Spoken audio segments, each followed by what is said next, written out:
Warning. Warning. You are about to enter the propaganda report with Brad Binkley. That's right. Warning. Warning. You are about to enter the propaganda. That's right. You have entered the propaganda report with Brad Binkley. Ian is going to be joining us shortly. Tonight's show, what does Candace and Bibi Netanyahu have in common? The subject of Candace Owens is not one I wanted to talk about. I've mentioned it briefly on the show a few times, but I put it in the title because that's what everybody who's chasing engagement is doing. So I figured I would address this subject head on, which I've actually covered the subject of Candace Owens for many, many years, actually. And my position on her has never changed, even though her position has changed quite frequently. Here's what I think. One can question both the official narrative and Candace Owens at the same time. The official narrative around what happened to Charlie Kirk. You can question both of those.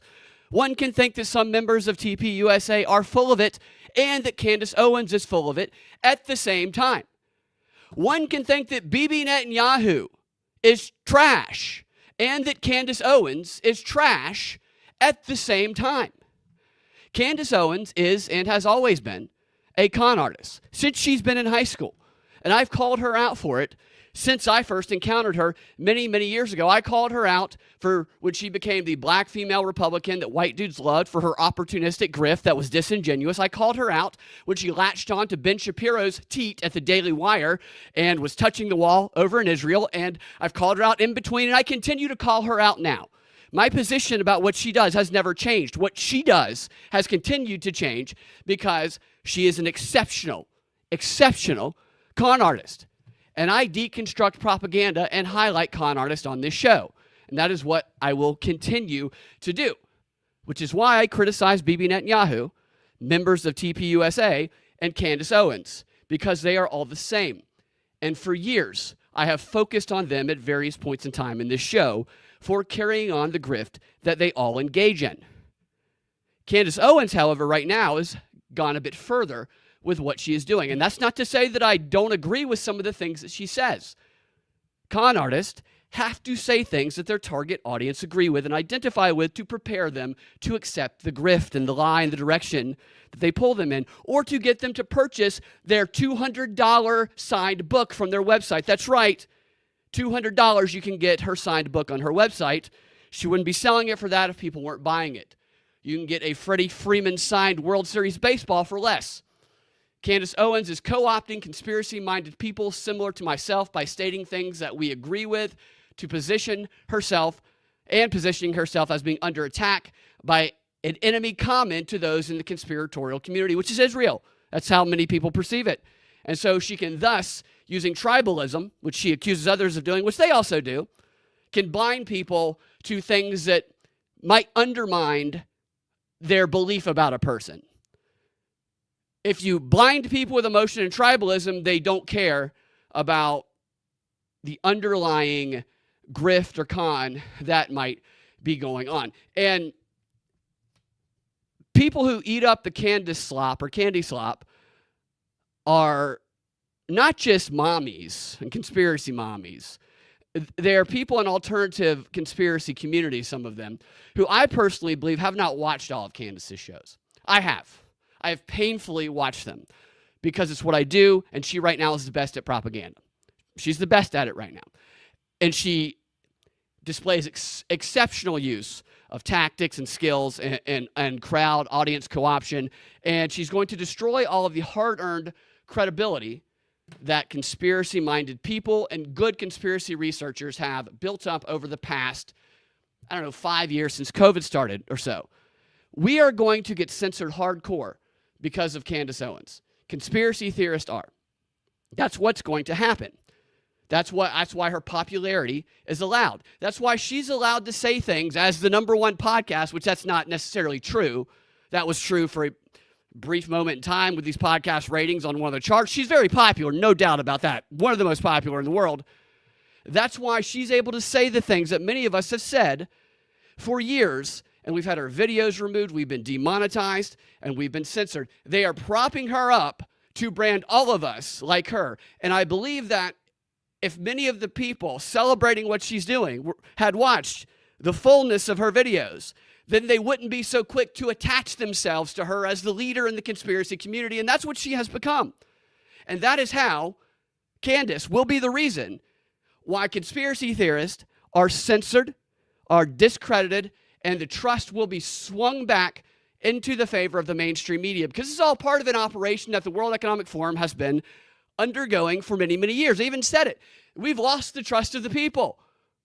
The people are more united. The elites are more united, but the elite institutions have lost the people's trust. We need to do Operation Trust to get it back. And there's been no better, whether she is intentionally or unintentionally. I happen to believe she's probably doing it intentionally, but I can't know that.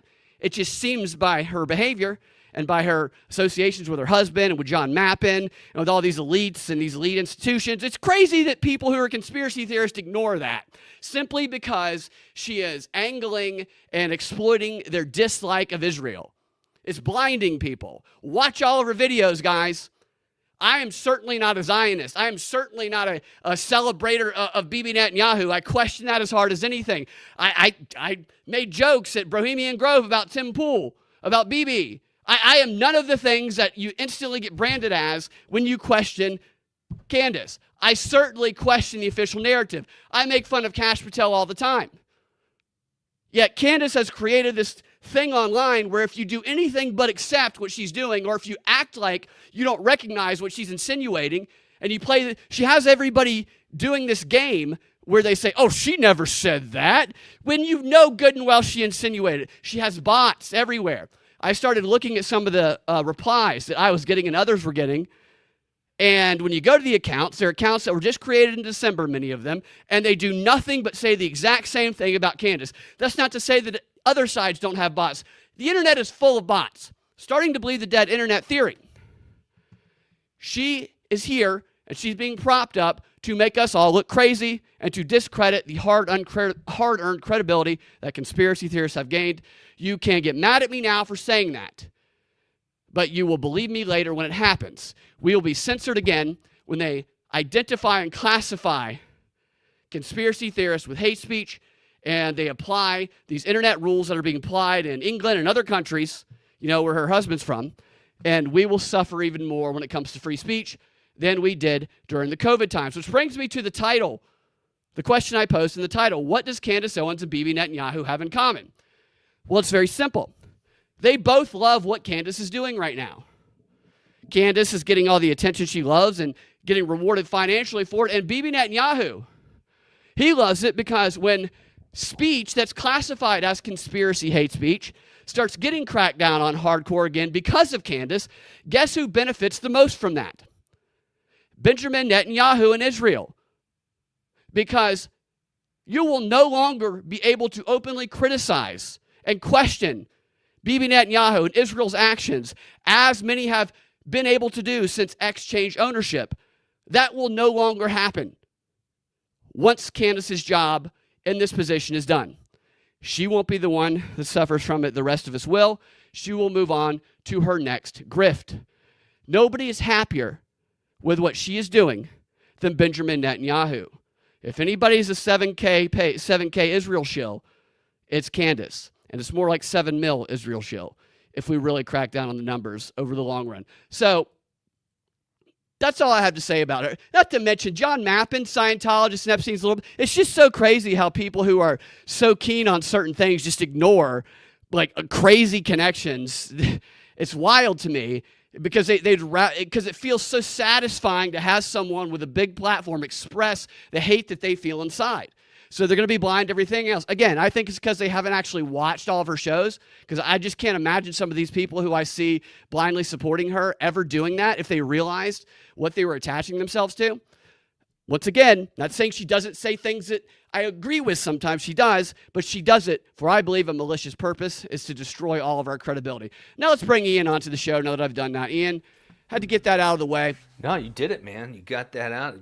Feel fucking hate, man. Monetize that hate, bro. No, I don't. That's the thing. Oh no, you're not trying to do that. I'm sorry, you're not trying to do that. I don't. Yeah, but that's I'll what try to monetize. Right. Yeah, that's what her and people on all sides, they do that, and I understand that that's the way it works. I do. I can't bring myself to do that. I'm not a sociopath like they are. It's very profitable to be that way for sure. Have you? I've been curious about this because I'm so in the online culture that I see it all the time. Do you even see any of this? Because you don't really see it in the mainstream. About the Candace stuff? About the infighting with the right wing, with yes, driven largely by Candace. Yeah. I see a little bit of it, and I hear some of it from some of my friends. I just feel like everyone's being a bunch of party poopers and not having fun. You know. That's what it feels like to me. I want people to start having fun again. I do too. I want people to start having fun again. So Tim Pool, Nick Fuentes, and Candace are the leaders of the opposition, and I think that's the way to look at it. I think that's a way to look at this. It's. I guess. I don't know if they're on the same side. I don't know what Tim Pool's thing is. I don't watch his show as much. I have seen him start to criticize her more recently, and I saw him say that he had reports of a gunshot at his building. I don't know the details of that, but what I do know is that I think Tim Pool and Nick Fuentes they're both a little femmy, right? A little femmy, like feminine. A little femmy. Well, I can definitely see that with Nick Fuentes. I have a lot of opinions on them too. I just think that it's always best to question those you identify with the most, because those are the ones sent to propagandize you and lead you in another direction, and to use emotional pulls to do it. And this thing with Candace, I've never seen anything like it. It's so crazy. There'd probably be books written on the propaganda skills and ability used here. She's exceptional at it, and it's just anybody who's ever been in an argument with a woman. it's probably going. Like, I gotta be honest. Like, I just hear stuff on the periphery. Yeah, I did hear about the Tim Pool thing, the Nick Fuentes thing. I've heard the term groiper, and I've heard the phrase pattern recognition is not racism, which is kind of funny. You're right. And then with the Candace thing, I keep hearing that she's got evidence that Israel killed Charlie Kirk. She has evidence. But then that's it. That's all I know. That's the end of it, and I don't look any further into it. It's wild. Watching her do that. So if she were left-wing media, or even like just extreme right-wing media, which the conspiracy community has no problem questioning, it would be very easy for me to just play her videos and dissect the tactics. But because so much emotion has been attached to it with the way she's done it, it's hard to do that without getting subverted by just an army of bots. She scares me. She scares me a little bit. She scares I don't ever want to get yelled at. I don't ever want to be stuck on a long road trip with Candace. I would never ever with her yelling at me while we're trapped in a big traffic jam. Right. Right. That would be a nightmare. Yeah, it would be a total nightmare, because she is exceptional at doing that. And it's kind of, I told somebody the other day, if everybody could, and this is going to be insensitive to women, I apologize. If everybody could take that time of the month that their girlfriend or wife is having. Which time is that? And that it's a time where they tend to be a little more sensitive than others. It's the time of it's the menstruating period, Ian. Oh, okay.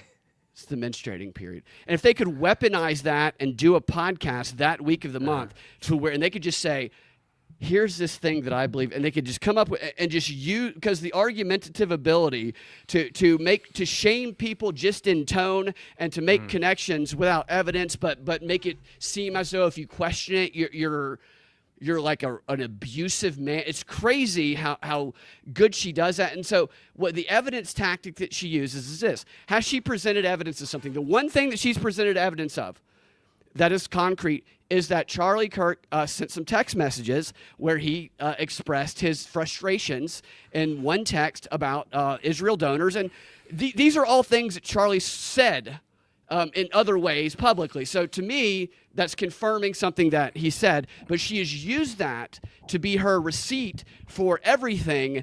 And she tells these tales of things where she's like, I've got this insider who sent me information. It's always an email from somebody, and half the time... I've been in a fight with this customer before. Yeah, I've got all I've got these receipts, and then what she does is she baits people. Okay, so she sets traps where she says things a little bit off, or she presents things in a way where she knows is going to be the thing that everybody attacks. Like when she said Charlie Kirk visited her in a dream and told her he was betrayed. All right, which my first thought was, tell us something we don't already know, Charlie. Tell us who did, like, give us, Charlie, come back when you got more information in the dream, okay? But she knew, and even I fell for this one. I laughed. I just said LOL. A lot of people didn't like her, jumped on that, which she knew caused a whole bunch of other people to say, if you don't understand what she's experiencing right now, you don't understand Christianity. And it was just confirmation that she's on the right path, that her intuition is right. And she lays these other traps where it's like she'll go on about these planes that flew from where Charlie was killed in Utah to where was it? Delaware on the day, but it left long before Charlie was killed. And she creates this whole story with all these specific facts that are kind of wild that people try and debunk, right?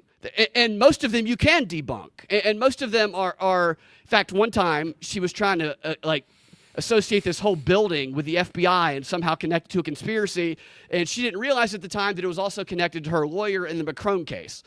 And the way that she dismissed that aspect of it while also accusing anybody else associated was very skillful. But what I tell people is, here's what you need to understand, is even if everything she said is true about these things, none of it is ever connected to an actual plot to kill Charlie. So she does all these things that makes people debunk little aspects of it that she comes back and says, ha, this is actually true. And that becomes a receipt. And I'm like, but it doesn't matter if it was true because she has never in any way connected it to an actual plot of anything. And that is how she tricks you and makes her audience believe that she has evidence of something. It's very skillful. And it's frustrating because I see people arguing and fighting with each other. And same people who said during COVID, well, I'm going to question Fauci. I'm going to question the man. I'm not going to fall. I'm going to ask questions. And I think they are now shaming people who ask questions about Candace, right? So you can question everything else, but if you suggest that maybe she's being a little dishonest, it's wild. It's like the exact same thing they did to try and get you to just take the jab. Man. Nobody's happier than Bibi Netanyahu. I want anybody to remember that, because this audience, I know we're really... Nobody's happier with what she's doing than Bibi Netanyahu right now. Moving on. Yes, the maroon shirt, by the way. Don't ever wear a maroon shirt, because if you wear a maroon shirt, you might be guilty of killing Charlie Kirk. You get that was one of her theories. Well, at least I'm not gay. That was one of her... Right. Well, maybe you're gay, too. No, I'm not. That's a funny character. Somebody who thinks people are asking if he's gay, but he's just like, no, I'm not gay. I'm not gay. Look at my girlfriends. These are all my... Like, no, I wasn't asking. I was insinuating that you're gay. I was asking if you gave any money to the donation. I love it when leftists make a gay joke at you. When they're like, oh, what is that, your boyfriend? Right. Your boyfriend. Right, I'm like, well, what if he is? What's wrong with being should gay? we celebrate that? Gay for Trump. Yeah, it's like all crazy. Just the level of everything seems so. It's just everything that gets media attention to it, mainstream, alternative. It just seems so PR staged. It is all staged. It's all staged. It's hard to know what to believe. Like even if you're just trying to stick with like basic facts, like. Okay, for instance, employment. So I guess there was a big report out today that said that, now in 2025, there's been more job layoffs than since the pandemic started. It's the most amount of layoffs ever, with November being the highest month. But at the same time, what they don't say is that we're at 4.4% unemployment. So. I mean, maybe people are just finding new jobs. It's and we got to catch up. I mean, it's hard to know what to believe, so I really try not to worry. I think that's the best. I think it's all. It's because anybody can lie with statistics. Like you can frame any statistic in a way. Yeah, like bikinis. Anybody can lie with a bikini. Have you heard about this? You've heard this, right? Statistics are like so. bikinis, right? I haven't heard that. Yeah, because they show you what they want you to see and cover up what you want to see. Which elaborate. Okay. With the bikini side bikinis of it. hide boobies. Oh, okay. I see. Yeah. People want to see those. People want to see some Are those boobies, still a man. thing? They want to see boobies. It's still a thing. It's still a thing. I believe it's still a thing. Boobs killed Charlie Kirk, I heard. So she's also the foremost expert on Macron's wife having a penis is one of her things. And what she does is so she's like done this whole thing. She's like the Epstein series where I exposed that there was elite pedophile. So she does this stuff where she takes credit for types of conspiracies where there's a lot of truth in what she says, but she does attach a lot of things that are not in evidence, but things that I've been saying and others have been saying for years, and we still get demonetized for our videos, which is another sign. There's a reason. It's just crazy that she's not getting demonetized. No, she's getting elevated. Elevated. She's number one. She's the new Alex Jones. That's what they've positioned her as. Is the new Alex Jones, and Alex Jones is the reason. So he got the Sandy Hook thing that took him down. We had our website taken down after that. We got that. That's when a big crackdown on alternative speech happened, and the same thing is going to happen with Candace. And it's so obvious to me, but people are so. Their hate of Israel, and I'm someone who's questioned Israel a whole lot, but I don't have hate for anything. But I question things that should be questioned, but I'm not, naive enough to think that everything is always this or everything is always that. You don't have hate for anything? I don't have hate for groups of people. There's got to be a certain food out there. Okay, there's food that I feel like I hate and like you hate? That's what Candace always says. Candace always says, I feel like this is going to crack the case and this is all the evidence. She does that because she thinks it could. It's this idea of she's going to get a lot of people potentially. This is what I warned people about because it happened with the Brian Koberger Idaho 4 murder case. Is people got sued because of the same thing Candace is doing, and they started expressing things. I'm like, be careful, because she insinuates things that she knows that people who watch her show are then going to come to believe and then express. Be careful, because you could very well get sued based on expressing something she insinuated. Although insinuation is also not a defense to defamation. Defamation is going to be what is used to silence people, is because in states like New York and Florida, and there's a few others, defamation by implication is absolutely, they have a precedent for it. They have many precedents for it. Defamation by defecation? Ever heard of that one? Maybe also. Ever heard of that one? Defecation by defamation? You want to hear something crazy the other day? I saw a turkey out staring at my car, a wild turkey. I'm not kidding. I opened the door and it like waddled away, and it kind of looked around at me.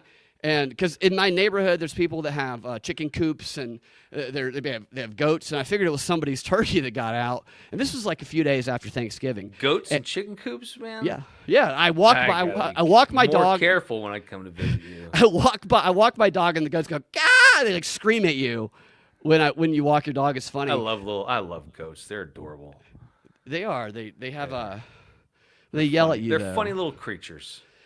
These turkeys, which I've seen turkeys around the neighborhood before, but not one staring at my car. Apparently, they see reflections in their car, in people's cars sometimes, and then they'll like fight your car. So I think I got there just before it got into a fight with my car. But then I got in my car to go somewhere, and I'm like, it was raining a little bit, and I turned my wipers on. I'm like, why are there feathers in my windshield wiper? And then I noticed on the hood that something had defecated on the hood of my car. Holy! And I said, defame you. Fuck you, Brad! You're a fag. Yeah. Was this turkey on top of my car trying to? And then I went back, and I had the place that I rent has a ring cam, and I went back and I found a video. That turkey absolutely got on top of my car and defecated. Wow. Do you know which turkey it was? Do you think you could idea it if you saw it in a lineup of turkeys? I think it was the one Trump pardoned. I think it made its way down here. We should get, if you want, I'll come down there. Bring some street justice. We'll bring some. I tell you what, if it comes back in my yard, turkey dude, it thinks it got away. It's blaming me for Thanksgiving. I don't know. What did you have to do with it? I don't even know if I ate turkey this Thanksgiving. They didn't even have turkey at the first Thanksgiving. They ate lobster. They ate Indians. Lobster. Dude, lobster. It was in New England. Yeah. Oh, right. Yeah. Now, well, that the Thanksgiving story was became more of a symbol after Lincoln wanted to unite the country. Every fucking Afterward. aspect of the Thanksgiving story is It's all 100% true. Fucking destroy Independence Day, Thanksgiving. These are all true stories. They should probably be in the Bible. Right. Yeah. Jesus said, "Pardon 2 turkeys per year." Don't fucking talk bad about Thanksgiving, and I don't want to hear shit about Christmas. Oh, Christmas is totally. Have you seen I've seen the Japanese where they sell a Santa. The picture. No, Santa Claus. Somebody. The quote was like, "I think the Japanese misunderstand Christmas because it was a cross. It was a Christmas cross with Santa on it." I've seen this. This is that's old. That's old, but that is great. It is great. It's hilarious. Yeah. Yeah. So moving on to something lighter, which is kind of the AI, people's use of AI. Love AI. And speaking of lore, of historical lore, we have Glenn Beck, who he interviewed recently. You might be surprised. George Washington. Did you know that he interviewed George Washington? Glenn Beck through AI. Through AI, he interviewed an AI. There's one now where they're like, it's called the Jesus AI. Oh God, which is the creepiest fucking thing. Yeah, you could ever. You could just pray directly to it. Oh yeah. All right, check this out.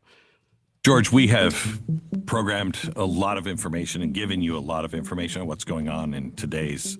But for those listening, that's George Washington. This is George Washington who's wearing a T-shirt he got at Ross for Less, a package T-shirt. He actually would be much taller than that. George Washington was like 6. He was over 6 feet tall. You know what? He looks giant. He looks a little bit like a younger Kevin Spacey with a wig on. He was a badass, man. He could take off a man's head with a sword.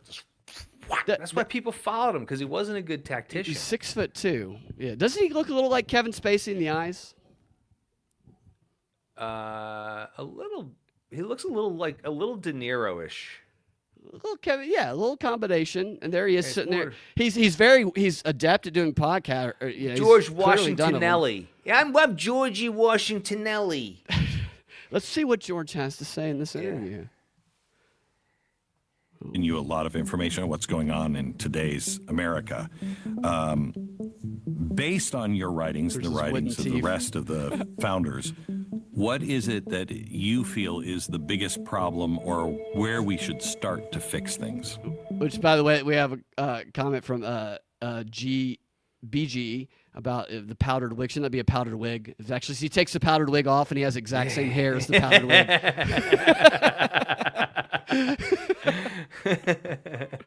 Good observation. If I may speak plainly, my countrymen, the danger, the greatest danger to our republic lies not in foreign arms or political faction, but... And so he also spoke out of line with his word. I wonder what Glenn Beck is actually staring at now. I also like that they had to take... It's like, Glenn Beck is like, now we took an entire week to bring George up to speed with modern technology, so he stopped getting freaked out. Right. Every time he heard a sound he didn't recognize. I mean, imagine being taken from the colonial era and thrown into a mall in 2025 or That'd a be restaurant. Crazy, dude. Think of the sounds you'd hear that you wouldn't recognize. Dude, just everything about modern The first time a car society. honked, what would George Washington do?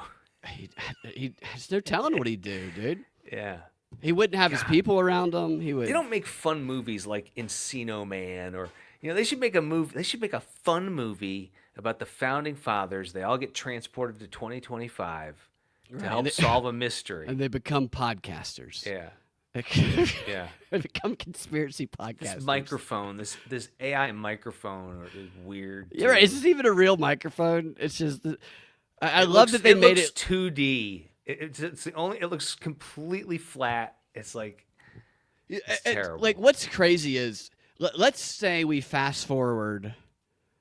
We don't even have to fast forward long. We could even just show this to younger people. They could actually believe that this was Glenn Beck talking to George Washington, even though the audio is all jacked and weird. Mm. Bill and Ted's Excellent Adventure. Yeah, pretty close. George pretty and Ben's. George and Ben Frankie's Excellent Adventure. Well, no, who do they bring back?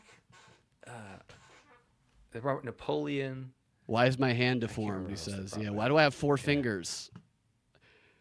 May I just interrupt you for a second? Could you just dumb it down just a little bit? Okay. Did you just interrupt George Washington? Yeah, dude. Glenn And why aren't Beck? you calling him? Did he call him Mr. President? He didn't call him Mr. President, I don't think. What a prick. What a fucking prick. I And do a have former 29 president just wearing a T-shirt. Right. He should be Weird. wearing his A colonial suit. garb. Should be wearing a suit. points, and they're all referenced to exactly what we said in the For past. this, just speaking to So I want to take this back here. So he should have a scroll in front of him, not a printed piece of paper. He doesn't know what a printer is. Did he have 4 fingers in real life? I don't know that. I don't know either. we said in the for this, past. just speak in today's language. Okay, Yeah, you fat I man. get it. What? Let me speak to Americans. If I'm honest, Oh, okay. America's biggest problem isn't political or economic. It's all moral. You've drifted from the virtues that make liberty possible in the first place. Freedom. To be free, you have to have discipline. You have to have faith. You have to have character. And if you don't have any of those things, laws can't stop anything. They mean little. Government turns either weak or oppressive. You have grown skeptical of truth. You're reckless with debt. You're comfortable blaming instead of building anything. And in my time, we understood that self-governance begins with self-control. Do you even recognize what self-control is? Oh, shit. Public virtue matters more than public opinion. You keep electing these people, expecting things Who's he to change, looking but at? you haven't changed. The fix is not going to be found in Washington, D.C. It's going to So he's gathered all this knowledge since this is weird. It's a little thing that Glenn Beck. I think that's a fun weird thing that he did there. But what Yeah, that's cute. this tech has been used for in other ways is Sandy Hook. Sandy Hook was referenced a little bit earlier, and so yeah, Sandy Hook is one of my favorite funny subjects. No. So Candace Owens' father, by the way, has a connection to Sandy Hook, which we revealed on whatever this is. I know some other people have revealed it since. I think Owen Benjamin has talked about it. Austin, Sam, and I actually talked about that, which nobody is going to bring up. Candace has a lot of weird background. But nevertheless, they brought a Sandy Hook parent on to CNN a few weeks ago. Maybe it's probably about 6 weeks ago. And what they did is they made an AI version of one of the kids that was killed, and they made him his age now, and they interviewed him, and they had him tell. So like they had him just put propaganda talking points. I know, it's so wrong. It's crazy. And so this is what this is like a jokey version of that. But then you have this kid. If you're using AI to talk to dead people, look, I get it. You miss the people in your life that are gone. It's also fucking weird to program an AI machine to talk to them.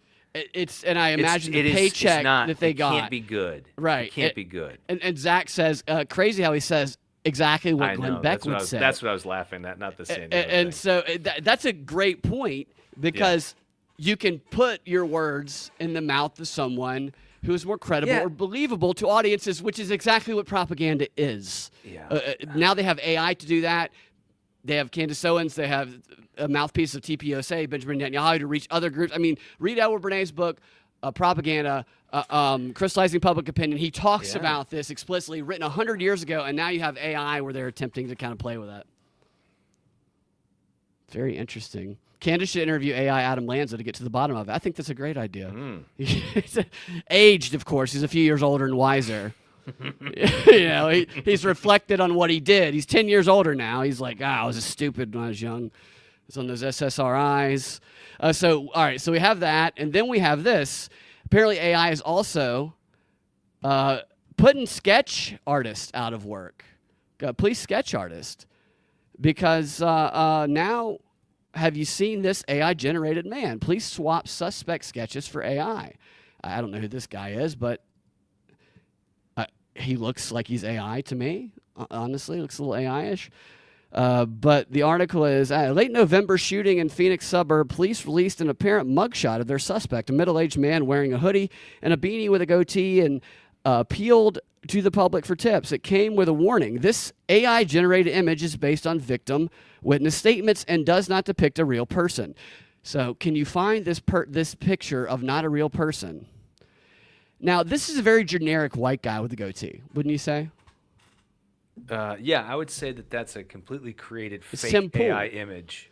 Yeah, he says it's Tim Pool. Oh, yeah, it's simple. Oh, it says AI, and it even says AI generated up there on the top. I didn't even see, but yeah, that's crazy. Yeah, it's still, and it's like, so people will be looking for something like this. Maybe it's helpful in that, what's the input? What's the prompt? I've tried to make AI images that look relatively like useful, and they all, to me, at best, have uncanny valley where it's just off. Usually it's just clearly. Well, they've done something. It's not like AI doesn't have the ability to do this. Is that they're not letting you use the AI. They have the good AI. They have the good AI. We get the shitty tap water version of AI. Absolutely, dude. Tap water's got all kinds of stuff in it. You don't want it's got all kinds of it's got all kinds of pharmaceuticals in it. Right. It's got just full of SSRIs and urine, most likely. That's why I take it, man. It's the best antidepressant out there. Yeah, it's tap water. You just got a little bit of urine to overcome depression, I think is. Never going to get pregnant.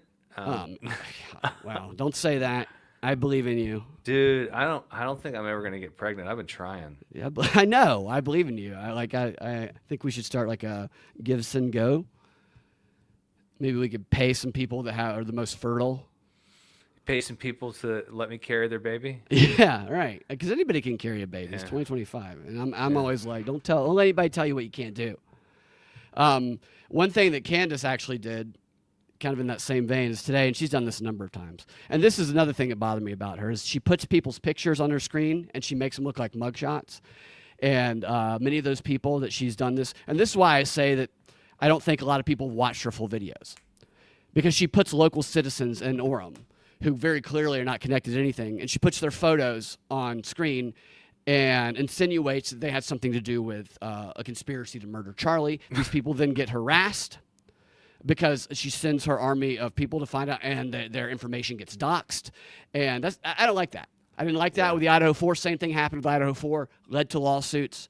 And it's all so obvious that it's for content, and it's like every single thing that comes in, I'm going to give attention to it. And like putting just a regular citizen trying to do their job, and she actually lied about some of them, about their jobs and who they were. Like one lady, she put her photo up as like an overweight woman in her 30s, and she did a whole show that insinuated that this woman was handed the shooter a change of clothes simply because because the shooter walked across a ring cam through a neighborhood, and this woman was like on the other side of the street crossing.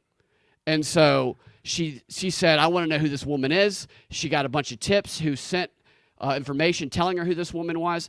And she said this woman worked for the police department, and this woman happened to be at Charlie's event when he was shot. Why would she even be there if she has a job? She probably has a full-time job. Why would? And I'm like, well, because she probably likes Charlie Kirk. Yeah, she probably took some PTO. And then she's like, and she even said in her interview, because she did get interviewed by a journalist, and then she stopped doing interviews because people were harassing. This happens every single time one of these things happen.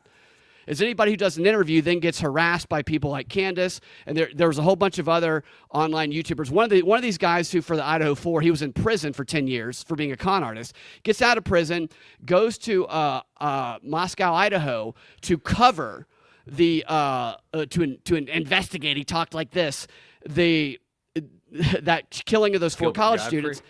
He kind of. Yeah. And he would show up in people's backyards with a press hat, a black hat that says press on it that he bought from Amazon. I have the same hat that I gave to a friend of mine as a joke. He wore that, and he would just show up in people's backyards and accuse people and harass them. And it was crazy. And it's the same type of thing where it's like anybody who you can just, so people stop talking because of that. They don't want to be harassed. And this woman who was there, she showed up with all of her friends. And she goes, I don't know why all of her friends were there. What, do they not have jobs? But for some reason, it was incriminating that this woman happened to be at Charlie's event who was Charlie's fan. She made it seem as though only college kids go to Charlie's events. It's completely untrue. But she didn't like accuse all the others, even though they also were adults who were at Charlie's event. And she told everybody this woman worked for the police department. The woman got harassed. You know what the woman's job was? What? Records. She filed. I worked when I worked as a temp. I had the exact same job, and I looked her up. She was working a minimum wage job as a record filer at the police department. Her whole show made it seem like this woman was in some way an officer of the law who was there, and that it was somehow suspicious. And I'm like, that's the kind of bullshit that is not cool. This is and the whole idea was that this like woman in her 30s somehow was conspiring with some kid, who knows where, because she says that kid was not even there that day. So I don't know who she's saying he was conspiring with. But when you're getting innocent, average citizens who are not trying to be in the public light at all harassed when they're very clearly not guilty of something because you want to get views and profit, that's bullshit to me. Yeah. And that's what I think that people who are blindly supporting her, I don't think they've watched her videos and seen that stuff. I think they've seen clips of it, and I think they've seen it juxtaposed with the Zionist. And so they're always going to choose the side against the Zionist. And I wish they would watch her full videos because I think they would change their mind about some of their positions. Nevertheless, yeah, it's better. Okay, so well, are you getting any Jeffrey Epstein themed gifts for Christmas? I think that's we'll transition a little, but have you thought about what people might want that's just like a, pro that's or a funny like Jeffrey Epstein, just kinda... like Jeffrey Epstein was a good guy shirts, or Jeffrey Epstein show us the files, anything, because people have switched their views. Getting a Jeffrey Epstein filing cabinet. Not right. Yeah, so you put something in and you it's put gone. Something in and then it's gone. You can't find it. Yeah. That's a great idea. We should do that. We should do that for the show, Josh's show. Oh yeah, that would be fun. Jeffrey Epstein filing cabinet. I can't find anything that's been put in here because it's all gone. Yeah, it's better than a paper shredder, Jeffrey Epstein file cabinet. Yeah. So Epstein apparently Epstein's bagels, which you have to be. They have instead of like a hole in the middle of the bagel, it's an egg shape. Oh, yeah, there you go. Look at that. Like mine's egg-shaped penis chocolates. There you go. Absolutely, that's funny. That would be a very funny gift. So there's another bagels with my penis. Right. Very. But they have like, I don't know, some Mossad symbol. Or, of course, if he worked for a bunch of intel agencies. He worked for intel agencies. Reid Hoffman, I love this. LinkedIn co-founder Reid Hoffman. Reid Hoffman's a piece of shit, by the way. I've done a lot of shows on Reid Hoffman. He looks like someone who has sweat on top of children. He comes off as someone like that. Yeah. And he is at like every World Economic Forum meeting, and he leads many of the panel sessions. And there was a project in 2017 called Project Alabama where a bunch of people, they did an experiment. They called it an experiment where they spread a bunch of lies during the Alabama special election that swung the election in favor of Roy Moore, the Democrat. And this is something that was documented that came out that he actually apologized for. They manipulated. It was the only confirmed manipulation of the outcome of an election when it comes to Russia stuff. They posed as Russian bots online. They all posed as Russians. They created so-called Russian bots to see if they could affect the election, and they successfully did. And he apologized for his role in that, even though he's conducted many experiments involving that because he's a billionaire. And he also was on Epstein Island, and he said yesterday, Reid Hoffman says he learned a lesson from a visit to Epstein Island. Quote, note to self, Google before going. Yeah, that could mean so many things. I know, dude, right? That could mean, I forgot to bring all the fun stuff I would need for a successful trip. Right. I showed up empty-handed. Yeah. I didn't bring any of my ball gags. Reid Hoffman said he once spent a night at Epstein Island in connection with MIT fundraising efforts. That's a whole nother rabbit hole. The LinkedIn co-founder told the Newcomer podcast that he had been told a visit would make Epstein more likely to donate. Do you really think billionaires, and this guy's not like he wasn't rich back then, you think they don't have people that do a little bit of research for them on their behalf? You think he didn't know? Yeah. That's probably why he went. That's exactly why he went. But this is an opportunity for people right now to acknowledge things in a way that minimizes them and brushes them under the rug. You know what I mean? If you're gonna let yeah. He says he wishes he'd known a little bit more before agreeing to spend the night on Jeffrey Epstein Island. Yeah, but what happened? Why don't you tell us what happened? Just a bunch of guest rooms. There's a pool. Really no IDs. They said no IDs allowed. You can't look at anybody's. No laws. But I mean, really not much of anything. You're not allowed to bring your ID. Yeah, can't bring your ID. You don't want to know how old anybody is there. You just want to hope that they're of age. He said he stayed on the island for one night, and there was a pool and a bunch of guest rooms and a courtyard.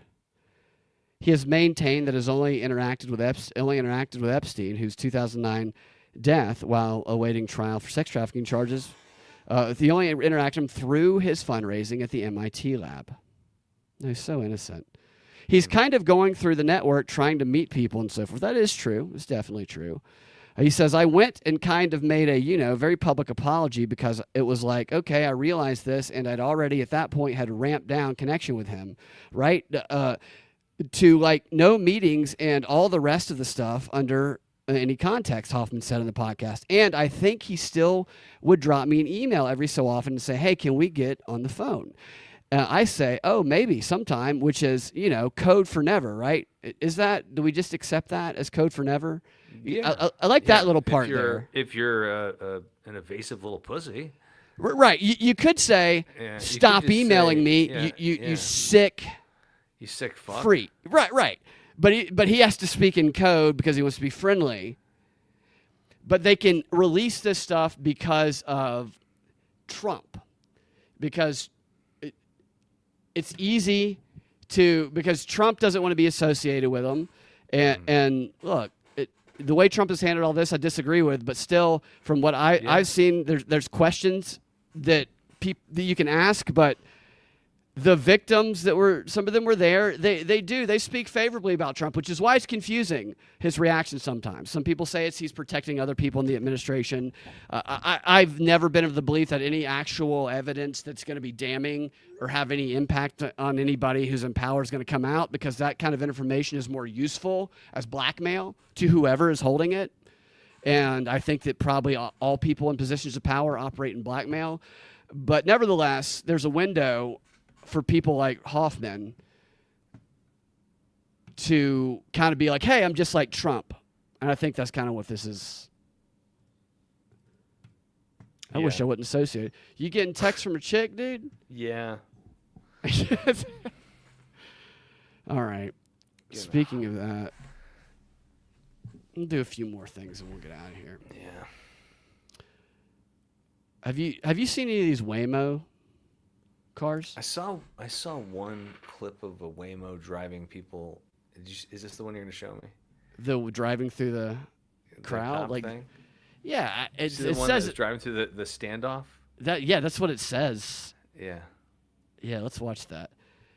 I don't know if it's a standoff. I saw that cops were there, but have you seen one in person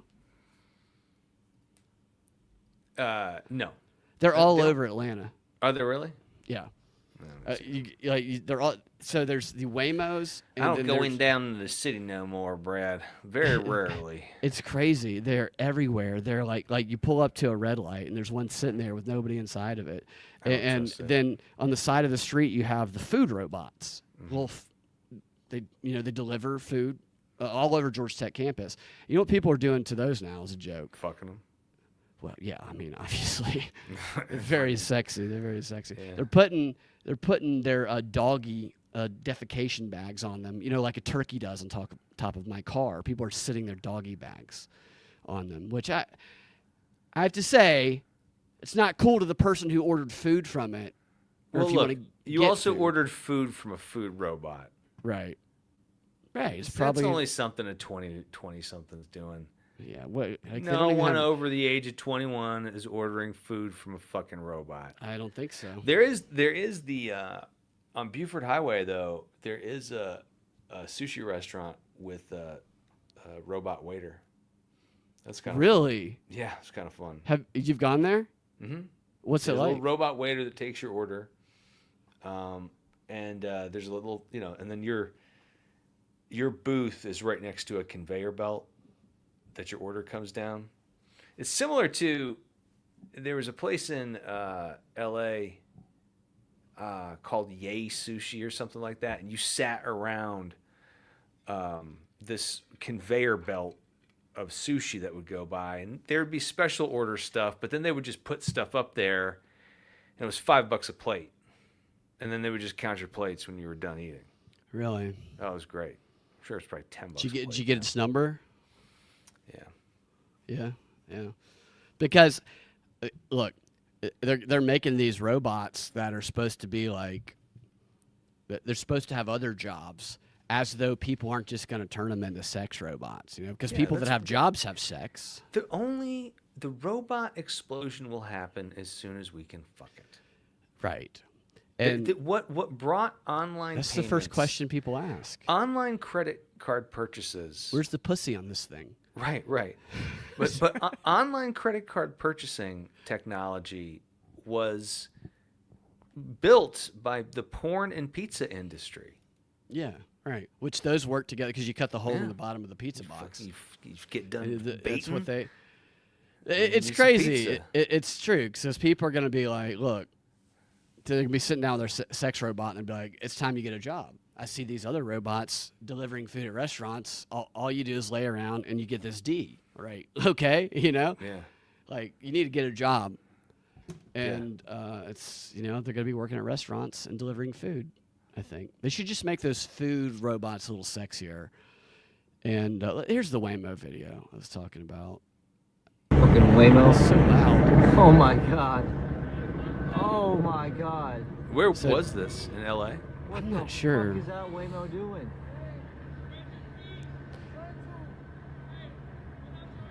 Okay, so there's a guy on the ground. It looks like it does look like a standoff. What if it hit him? What if it ran? It's like a vigilante, or it runs over the suspect. I wonder if somebody was in it. Theme song starts playing. This is why you don't get in one of these things. So obviously the light must have been green. I don't ever want to be in that position. Yeah, so you see the light's red to the left there. So the light, it must have been something where it was their turn, and it doesn't have a feature where it recognizes police. Like this, anyway. Yeah, it's confused by the lights. Something is confusing it. Yeah, so getting in one of those is you're participating in an experiment. No, I would never get in one of those things. No way. You get one of those things, and that thing's got to make a decision. If it sees like a 5-year-old run in front of it, and its only option is to hit the 5-year-old or go into oncoming traffic and hit a semi and kill you, it's got to make a decision. It's the train experiment, right? Isn't that the philosophical question? I can't remember how it goes. The answer is don't get in a robot car, you fucking moron. That's the answer to the riddle. Yeah. Stay out of robot cars. And people I've seen are sitting in the back, too, mostly. So I don't even know if you can take over from it or what happens if you do. There's probably a feature inside of it that, I don't know if it holds you back if you don't.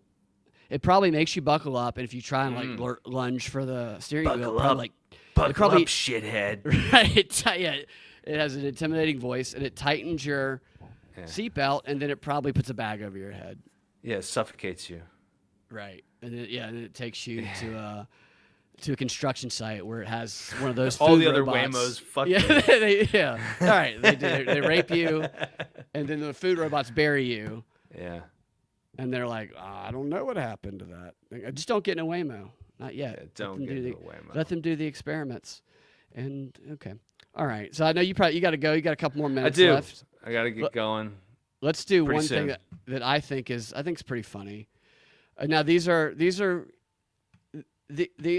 leftists that oftentimes engage in propaganda, but I think they're very funny. Leftists. I actually think Conan O'Brien's hilarious, and I think have you seen this? This is no. What's his name? What's this guy's name? Will Arnett. I like Will Arnett a lot. He's on a podcast with Conan O'Brien. Conan O'Brien, I've always thought he was the best late night talk show. He's great. Absolutely. Conan O'Brien, his parents died pretty in close proximity last year. I didn't know this. And I know you've lost a parent. My parents have died. And I thought this was hilarious, the way that they kind of handled this with each other. And I think it shows one type of mourning that I can definitely identify with. Bring up a touchy, actual, this is real personal subject for you. It's okay. I know what it is. Death in the family. Yep. My parents passed. Well, first, let me just say the timeline, because I have it here. I wrote it down last year because the timeline was so good. Yeah. And so I hear that your dad passes away, and I text you that day or the next day, and I said, hey, listen, I'm sorry to hear about your dad's passing, sending love from our family to yours. Mm-hmm. And you wrote, thank you, Will. To be honest, I blame Bateman. For the death of my father. The day after his father dies. Yeah. Right. So I wrote, it's not a terrible theory. And Conan texted me back, he killed my dad. Oh my God! Okay. My dad, can I say, in fairness, my dad would have loved this. Okay. So then Bateman, I tell Bateman this, we're doing a thing that day. So the next day, Bateman texts you and he says, Arnett tells me you're on to me. Yes. And Conan texts Bateman and he says, Bateman, do yourself a favor, turn yourself in. Right? Right. Yeah. 2 days after your dad passes, of course, your mom passed away. Yeah, which I did not see coming. Which you did not see coming. So I text you 2 days after. I knew you were in Boston. I said, Bateman is asking for your sister's street address.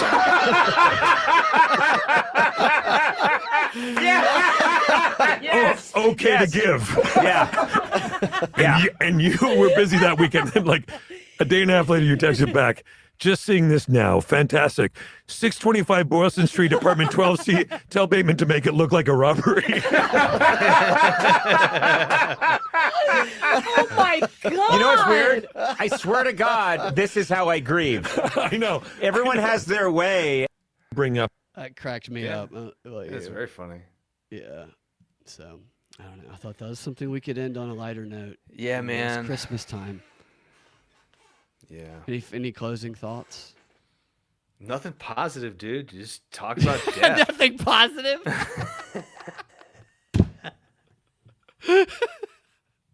Just fill my mind with death. Okay. Yeah, and my closing thought is try not to die. That's true. Yeah. Well, you know. All right. How about where is it? I think I closed it out. Right? I was going to show you the maybe image of JD Vance I showed you before the show, but No, it's fine. No, I'm just fucking with you. There it is. All right. Well, thanks, sir. It's good to have you back. All right, do you have any big plans for the Christmas season you'd like to tell anybody about? No big plans. I'm just doing, no big plans. No. Yeah, you pulling out that Mrs. Claus outfit? Oh, well, I mean, like I said, no big plans. That's pretty standard. It's pretty standard, yeah, right. Yeah, just the Nobody standard looks stuff. better. Just doing old Mrs. Claus down at the Mall of Georgia. if you want Miss Claus to sit on your lap, so Santa, you go sit on his lap. Miss Claus, you go and she sits on your lap. Yeah, no, I do Miss. I don't do Mrs. Claus. I do Miss Claus. Mrs. Claus, yeah. Ms. Claus, MS, because she's a professional. Right. She's right. You know, Yeah. she's So open. come on She's down open the for Mall it. of Georgia. I'll be sitting on your lap. People's lap. So the kids go see Santa. The fathers go see Ms. Claus. Yeah, hubba That's how it hubba. works. No, all right. So that's a funny sketch. We should tell Josh about Yeah. that. All right. Thanks, Ian. It's Yeah, man. good to see you again. It was super It's been a fun. little while. And we'll talk to you soon. Thanks for hanging out in the chat, guys. Propagandafight.com, Twitter at FreedomX Radio, YouTube.com, Brad Binkley. You guys know if you want to get access to the show that Sam and Austin and I do on Patreon, the subscriber show, patreon.com/propaganda report. You can also get that at propreport.locals. What you also get for subscribing to those is I take out the ads for the audio version only of the show. You can also leave a 5-star review, share the show, and leave a comment that warms our hearts, especially around this Christmas time of year. Love you guys. We will talk to you all next time. Have a fantastic rest of your day.